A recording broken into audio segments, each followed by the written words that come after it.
Alors la sophrologie, c'est la science de la conscience.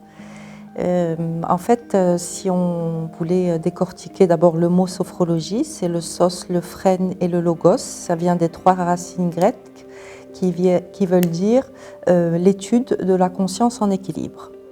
Donc en fait, c'est une science qui a été créée en 1960 à l'hôpital de Madrid par un jeune médecin neuropsychiatre qui s'appelait Alfonso Caicedo. Moi, je représente la sophrologie caïcédienne, donc qui est la sophrologie authentique, donc telle que créée par ce fameux médecin neuropsychiatre Alfonso Caicedo. Et donc, et on parle de relaxation dynamique, parce que les gens, beaucoup de monde pense que que la sophrologie, c'est juste de la respiration ou de la relaxation, etc. Mais non, en fait, on va dire, on essaye de dévoiler, c'est un dévoilement de la conscience, parce qu'on est avec une certaine conscience naturelle, hein. On est plutôt dans notre société, plutôt dans le faire, etc.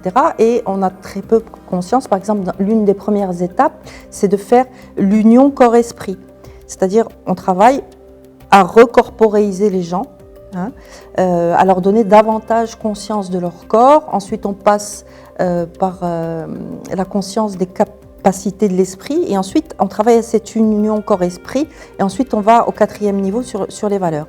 Ça, c'était pour un peu vous expliquer le processus au départ. Et donc on parle de relaxation dynamique parce qu'on n'est pas seulement dans la relaxation, on fait également des mouvements.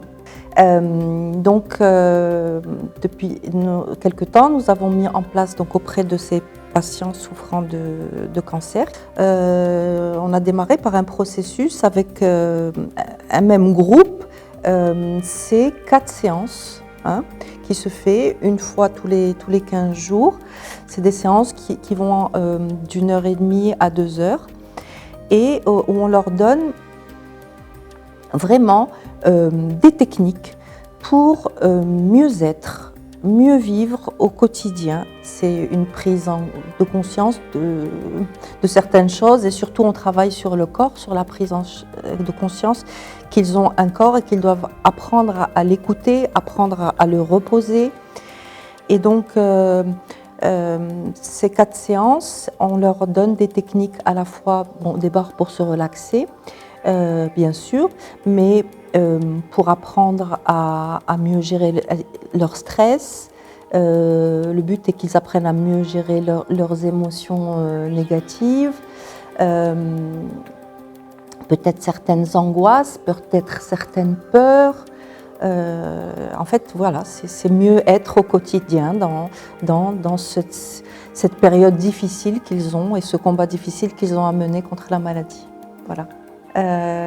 Donc dans le cadre de l'association marocaine des sophrologues caïcédiens, donc voilà, nous avons répondu à l'appel de Cheikh Khalifa, où c'est une magnifique, je trouve que ce mouvement qui est en train de se mettre en place avec ces ateliers est magnifique. Donc je vous invite à venir nous rencontrer. J'espère l'idée est de pérenniser ces ateliers.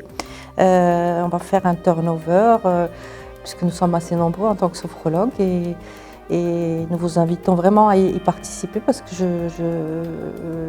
je suis sûre et je suis persuadée qu'ils vont vraiment vous apporter du mieux-être au quotidien et vous aider à mieux vivre cette période difficile. Et de toutes les manières, nous, en tant que sophrologues, on est vraiment là, et ça nous porte, ça donne du sens à ce que nous on fait dans cette belle profession qu'est la nôtre.